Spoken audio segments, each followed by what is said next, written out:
Good morning, sociologists. I hope this finds you well. It's Monday, June 26th, and I wanted to check in, say hello, and just give you a few bits of information. As you probably can tell, I'm new to this whole videoing thing, so just getting the hang of it, and just bear with my silliness. Second thing that I'm also kind of new at is audio filing your responses to your papers. And so I've been audio filing to everything, the last 3 things that I've graded. And when I look at the sidebar, the way it documents it or the way it types it out, it totally doesn't reflect what I said. So I hope you listen to the files and don't just read what it says, because it doesn't make any sense sometimes. I'm not sure why it does that. But again, this is a work in progress, me being an online teacher and you being my online student, so bear with me, and feel free to always send me an email and say, I just want to talk to you in person, because I'm happy to do that as well. So I just went through all your papers and all your self-in-contexts and the most recent posts before group dynamics, and so I spent the last 2 days just powering through all of that because I've been at 2 conferences over the last 2 weeks and life has been crazy. So I'm hoping that the rest of the summer is going to be spent more focused and grounded, and I'll be able to be more constant with you all. But in the short time that I spent reading all of those papers and getting to know you a bit, I just feel like I know you. And so, I mean, I know you as well as you decided to share with me. And so that was really nice. So now I can think of a name and go, oh yeah, that reminds me of when they talked about this or that.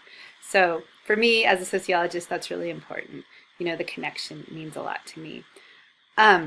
Okay, so moving forward, we're going into group dynamics, which is the post that's due tonight. So I'm sure that you've already done the reading and thought about this stuff, but I wanted to also just touch on this idea of the Milgram experiment, because that's a classic experiment that that's been, you know, brought forth in the media, used continually over and over again in multiple disciplines.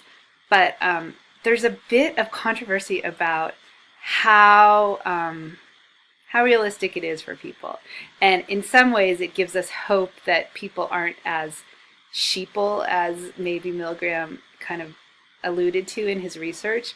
So I'm going to send you a book review and a link for a book that was written in the last couple years that kind of, it doesn't like completely wipe out his research, but it does sort of challenge some of it.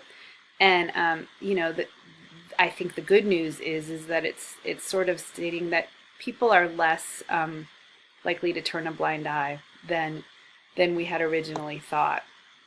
And I think even just to be able to have this discussion as a group, I think gives us the power to kind of think about what we would do if we were in that sort of situation and how we might respond to it. And maybe just merely by having this discussion, we might understand that, no, actually, if I'm being asked to do something that is against my belief system, I actually won't do it. And kind of going into a situation thinking that might be strengthening for you.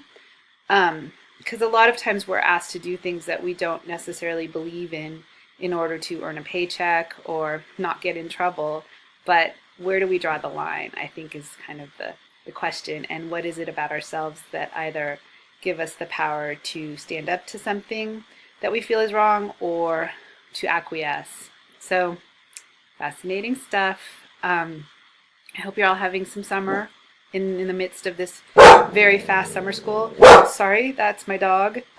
Shh. I don't know what's wrong with her, but anyways, oh, sorry. So I'll end this now, and thank you for listening, and I'll see you in the posts.